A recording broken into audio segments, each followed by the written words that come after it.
नमस्कार दोस्तों, क्या कभी ये सोचा है कि जब राज्य सरकार या चुनाव आयोग द्वारा हमारी अपनी पर्सनल गाड़ियों को किसी सरकारी काम के लिए अधिग्रहण कर लिया जाता है तो उस दौरान अगर उस गाड़ी से कोई एक्सीडेंट हो जाए तो उसका क्लेम कौन भरेगा, उसका भुगतान कौन भरेगा। चूँकि गाड़ी का इंश्योरेंस करा के रखा जाता है तो ज़्यादातर लोग यही सोचते हैं कि इंश्योरेंस कंपनी तो है ही क्लेम भरने के लिए, लेकिन सुप्रीम कोर्ट ने हाल ही में एक ऐसा फैसला सुनाया है जो गाड़ी मालिकों और ख़ास करके इंश्योरेंस कंपनियों के लिए बहुत ज़रूरी है। आज हम बात करेंगे कि क्यों सुप्रीम कोर्ट ने कहा कि ऐसी स्थिति में क्लेम भुगतान करने पर इंश्योरेंस कंपनी जिम्मेदार नहीं होगी। मामला था मध्य प्रदेश का, जहां पर ग्राम पंचायत चुनाव ड्यूटी के लिए एक निजी स्कूल बस को अधिग्रहित किया गया था। बाद में बस की एक मोटरसाइकिल के साथ टक्कर हो गई और जिसके परिणाम स्वरूप मोटरसाइकिल सवार की मृत्यु हो गई थी। अब सवाल यह उठा कि मुआवजे का भुगतान कौन करेगा, गाड़ी का मालिक करेगा, इंश्योरेंस कंपनी करेगा या राज्य सरकार करेगी। तब निचली अदालतों और मोटर एक्सीडेंट क्लेम्स ट्राइब्यूनल ने इंश्योरेंस कंपनी को ही भुगतान करने का आदेश दिया। मुआवजे का भुगतान इंश्योरेंस कंपनी को करना पड़ेगा, ऐसा आदेश दिया गया। इस निर्णय से असंतुष्ट होकर मध्य प्रदेश उच्च न्यायालय हाईकोर्ट के समक्ष 2 मिसलेनियस पिटीशन फाइल की गई। एक बीमा कंपनी द्वारा किया गया, दूसरा मृतक के लीगल रिप्रेजेंटेटिव्स के द्वारा किया गया।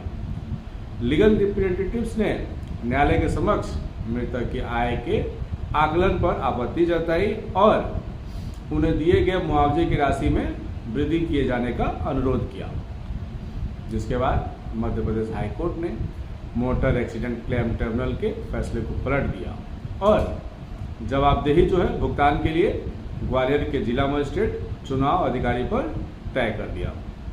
जिसके बाद हाईकोर्ट के आदेश के खिलाफ जिला मजिस्ट्रेट चुनाव अधिकारी द्वारा सुप्रीम कोर्ट में पिटीशन फाइल किया गया।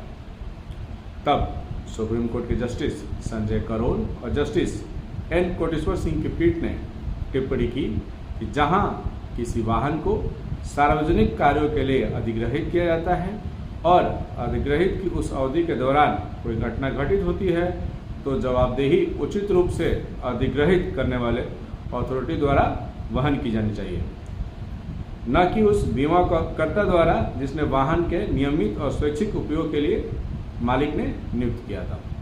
कोर्ट ने फैसला दिया कि राज्य प्राधिकरण द्वारा किसी निजी बस के अधिग्रहण पर मालिक का उससे कब्जा और निर्णय लेने की शक्ति समाप्त हो जाती है और वाहन सरकारी कार्यों के लिए राज्य के अधीन कर दिया जाता है।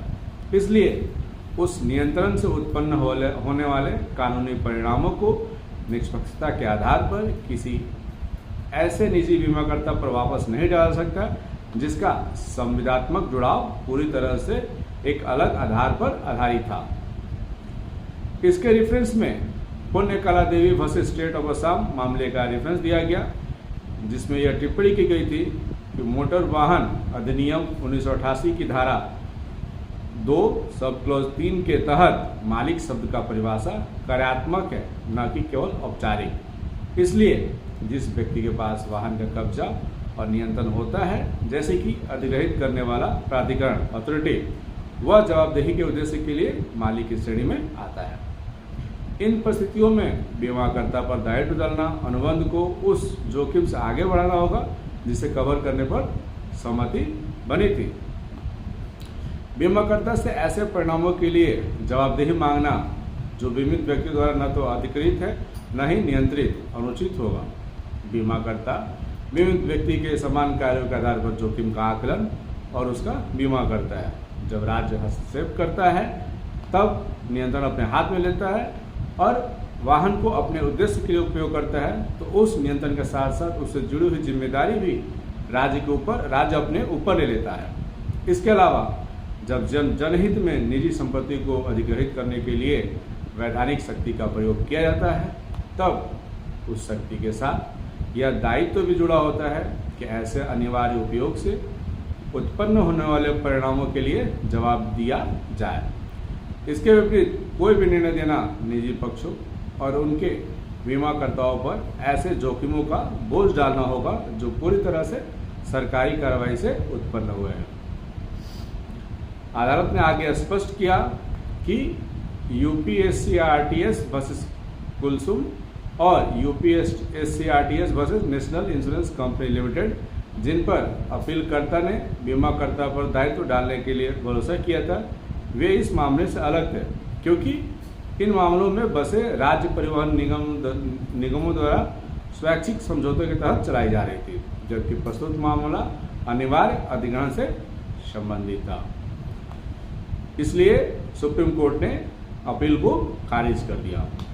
यह फैसला साफ करता है कि कानून केवल कागजों पर नहीं बल्कि नियंत्रण पर चलता है। अगर गाड़ी सरकार की सेवा में है तो जिम्मेदारी भी सरकार की ही होगी। अगर आपको यह जानकारी महत्वपूर्ण लगी हो तो वीडियो को लाइक करिए, शेयर करिए, साथ ही चैनल को फॉलो एंड सब्सक्राइब करिए। धन्यवाद।